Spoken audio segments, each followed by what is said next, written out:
કેટલી ક્લેરિટી હશે, કેટલી પ્યોરિટી હશે, અને મોસ્ટ ઇમ્પોર્ટન્ટ સ્ટેટ કેટલી ઇગોલેસનેસ હશે. એટલે આપણે 2-5 મોટલ કે 2-5 સ્ટોરો એમાં ઈગો નહીં આવવા દેવાનો કે આપણે બાપુ ઘણું કામ કર્યું, કારણ કે ઈગો કોઈક દિવસ આપણને પછાડે.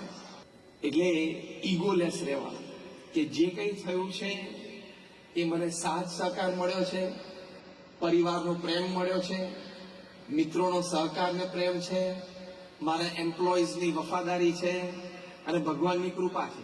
આ બધું કોઈ એમ કેમ કે is a self made man, મને આ શબ્દ જ ગમતો નથી. Is a self made man, nobody self મેડ. છેવટે તારા પત્ની તને રસોઈ કરીને જમાડતા હતા ત્યારે તું ઓફિસ જતો હતો ને, you have some support from some sector. Even your driver plays a role, even your clerk plays a role, even your friends who has a session of laughter with you plays a role in your energy for your business. એટલે કોઈ જાતનો અહમ આવવા દેવો નહીં, તો જો તમારી પ્રગતિ જબરજસ્ત થાય. અહમ હોય ને એટલે માણસના અભિગમ નીચે બધું ઘણા સદગુણો અને કાર્યશક્તિ દબાઈ જાય. અહમ ના હોય તો આ બધું ખીલી ઉઠે. બીજી વાત આપણે કરી ક્લેરિટી, આ પ્રથમ વાત. બીજી વાત આપણે કરી પ્યોરિટી, કે જીવનમાં પ્યોરિટી પણ રાખવાની. પૈસો છે ને લક્ષ્મી છે, લક્ષ્મીનો દુરુપયોગ અને દુર્વ્યય ન થવો જોઈએ. એ કરીએ એટલે આપણે લક્ષ્મી માતાનું અપમાન કર્યું કહેવાય. એ શું?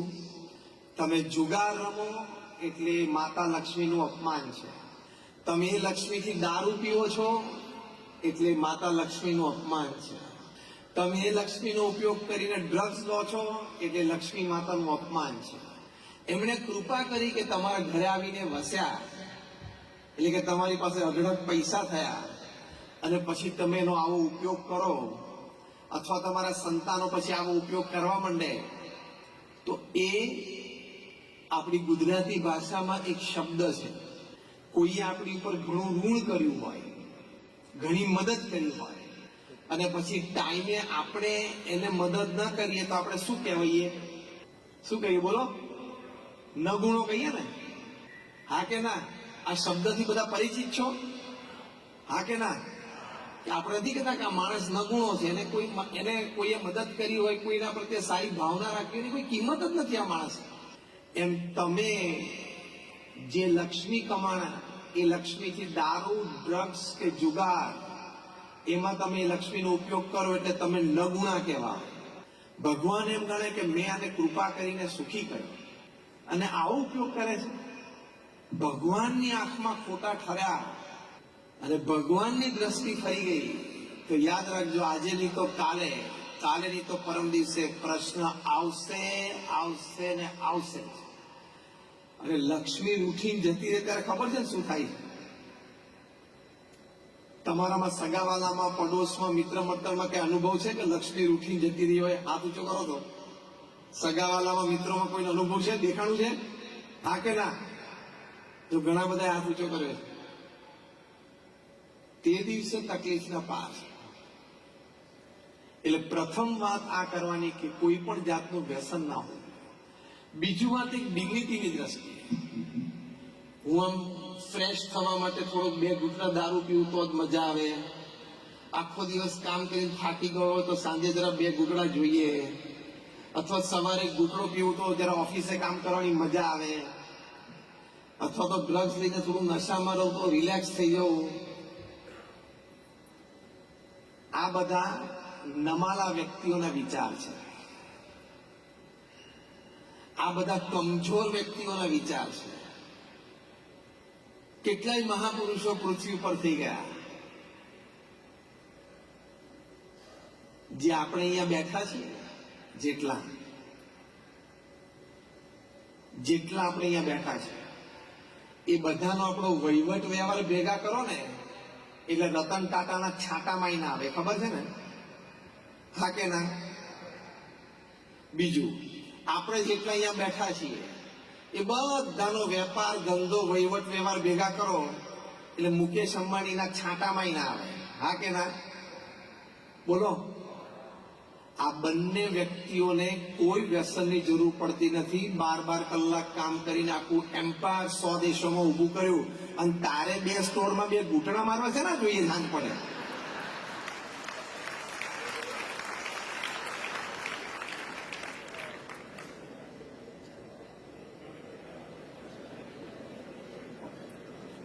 થોડું મરમરિંગ થવા દેવું પડે. આ બંને વ્યક્તિઓ આ કક્ષાની, રતન ટાટા અને મુકેશ અંબાણી, ઇવન કુમાર મંગલમ બિરલા,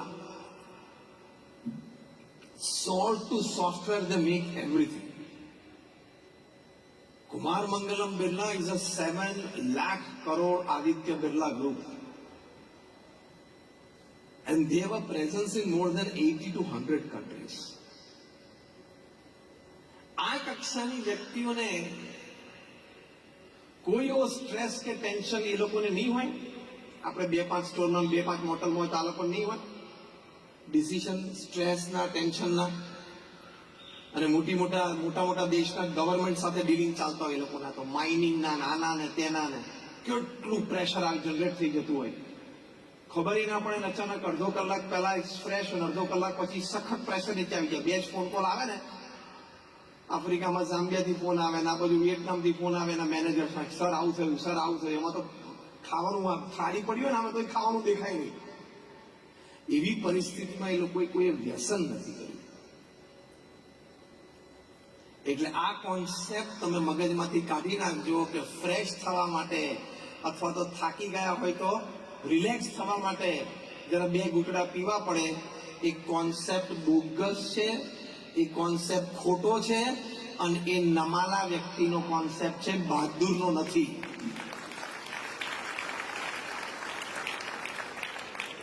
બહાદુર વ્યક્તિ છે ને એના થોટ પ્રોસેસથી જ ફ્રેશ રહે. અમે પ્રમુખ સ્વામી મહારાજને કામ કરતા જોયા છે. મહંત સ્વામી મહારાજને અત્યારે અમે એમને કામ કરતા જોયા છે. અત્યારે અમારા ગુરુ જે પ્રમુખ સ્વામી મહારાજના વારસ મહંત સ્વામી મહારાજની ઉંમર 90 વર્ષની છે. અને BAPS સંસ્થા એક મિની ગવર્મેન્ટ જેવું તંત્ર વન મેન શો ચલાવે છે. He is the administrative head and the spiritual guru of BAPS. એમના નેજા હેઠળ એમના નેતૃત્વના આશીર્વાદથી આ સ્વામિનારાયણ અક્ષરધામ રોબિન્સવિલમાં હવે પૂર્ણ થશે. 8મી ઓક્ટોબરે મહંત સ્વામી મહારાજ આનું ઇનોગ્રેટ કરશે. અને જ્યારે ઇનોગ્રેટ કરશે ત્યારે it will be the largest traditional conventional Hindu મંદિર ઓફ ધ વર્લ્ડ. અત્યાર સુધી સ્વામિનારાયણ અક્ષરધામ દિલ્હી હતું. હવે we are breaking our own record.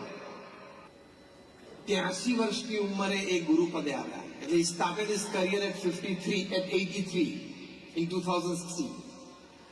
મને દુનિયામાં એક વ્યક્તિ તમે લઈ આવો, તમારા સમાજમાં હોય તોય કોઈ નામ આપજો, તમે કોઈને જાણતા હો તો પણ નામ આપજો, જે 83 વર્ષની ઉંમરે જાયન્ટ મલ્ટીનેશનલ કોર્પોરેશન MNC નો CEO હોય.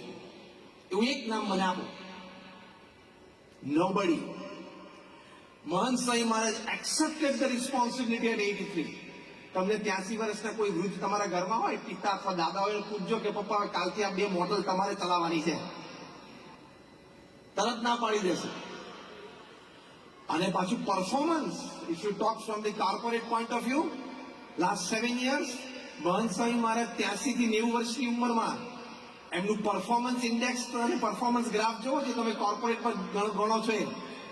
છેલ્લા 7 વર્ષમાં 350 હોસ્પિટલ, હોસ્ટેલ, સ્કૂલ, કોલેજ, મંદિર, અક્ષરધામ એમણે બનાવ્યા. 350. અને સમાજમાં સેવામાં મૂકી દીધા. એટલે 7 વર્ષમાં 350, એટલે દર વર્ષે 50. દર વર્ષે 50 થયા ને. વર્ષમાં 52 વીક હોય, એટલે 52 વીકમાં 50, એટલે દર 8મા દિવસે એક. કોઈ દર 8મા દિવસે એક નવો સ્ટોર ખરીદતો હોય, કેવો કહેવાય? અરે લીઝ પર લેતો હોય તોય કેવો કહેવાય? દર 8મા દિવસે એક BAPS ની પ્રોપર્ટી ઊભી થઈને સમાજની સેવામાં ગોઠવાઈ જાય. From raw land to construction completed. Volunteers and employees got inauguration done and the institute put in the service of society. Every 8th day, પ્રમુખ સ્વામી મહારાજે 15મા દિવસે કરી, મહંત સ્વામી મહારાજે 8મા દિવસની એવરેજ ચાલે છે.